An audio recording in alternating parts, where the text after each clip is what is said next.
وأما من بخل واستغنى وكذب بالحسنى فسنيسره للعسرى.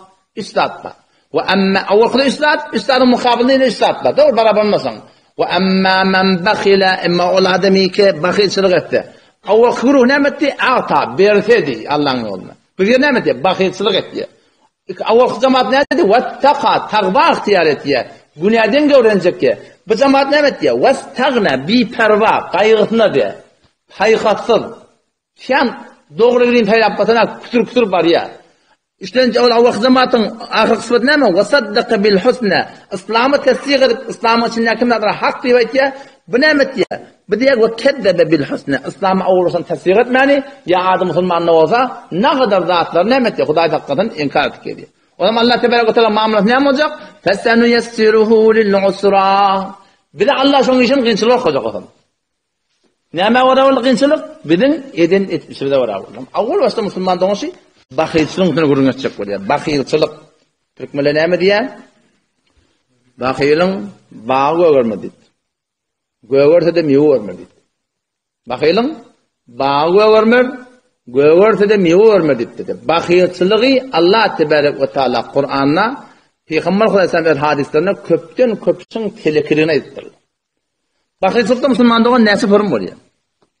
Bir bakıyçılık oluyor, kavuyun vermekten bakıyçılık ettiğinden. Beriyen adamla var, beriye ki vermekten.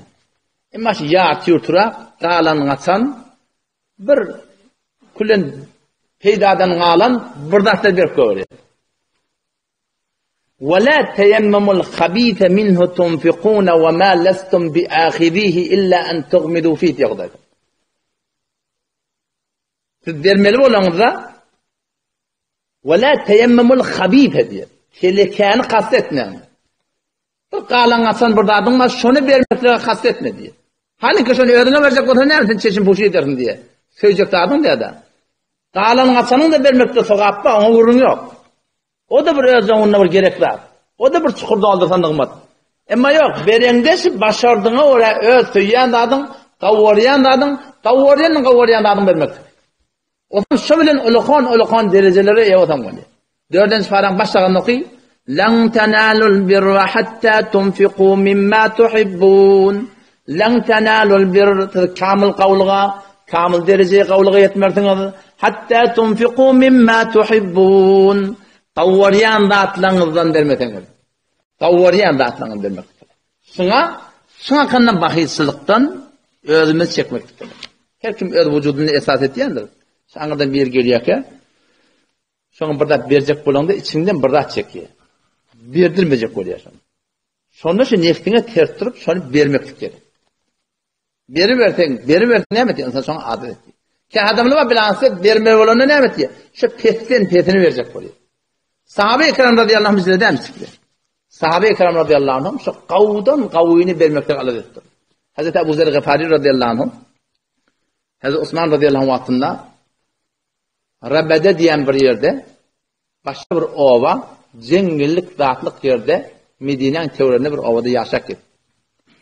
Benu Süleym diyen bir tayfadan biri, ravi rivayet ettiği menniye, gidip Ebu Zer Gıfari, Peygamberin yari, alim adam, danışmend adam, muttaqi adam, takva adam, gidip şon yanına bolup, şon hıtmatında bolup, şon ilminden, bilminden, takvatından, lillahiyetinden, bana da yokoşmağın kadip, şu bilen otan marakim yolda şöyle bak şon yanına var. Ebu Zer Gıfari radıyallahu anh düğeler varmıştık, düğelerini bir horca zayıf şofanı vardı diye, şu bakyadı. Otan yankı, Ebu Zer Gıfari radıyallahu anh sallanmış ya, dadet ya hava, İşin mota geliver. Ondan bile sen yanına geldim, sen hizmetinde olacak. Sen kulluğunda olacak, dünyana anırlar işini kömekleşecek. Derken Allah senden de bana hayriyeti atın. Ebu Zer Gıfari radıyallahu anh ne mi diye? Aytyanın kabul ettir. Yöne men yanında olacak olsan, men aydan etmelidir. Men aydan etmeyecek olsan, men yanında olacak olacaktir, dehmede kalıp vermelidir. Bayır men aydan etmelidir. O sen aydan eder, sen aydan etmeliyanın ne mi deyiptir o da? Onu her vakit sadaka verdiği vaysam, şu kavusunu vermelidir. Men sözüme kulak atmalı hayalına. Bolya, sonra hem dünyanın bakıp, namazından, zikrinden, tilavetinden, ilminden istifade etip, bir gün şu kaptarlaki derilen birinden haber geldi diye şudak aşık çıktır. Bir ova, Şöyle hor hamsi. Ama bana diye destur verdi diye Ebu Zer Gıfari radıyallahu anh bar düğülen bir yerini getir. Şu avazın şimdi öldürüldü. Ben de bardım düğülen üstüne aylandım diye. Aylandım bir erkek diye. Men deyip durandan. Başka düğülen içinde erkeklerin dikkatlen dağ yalaktır.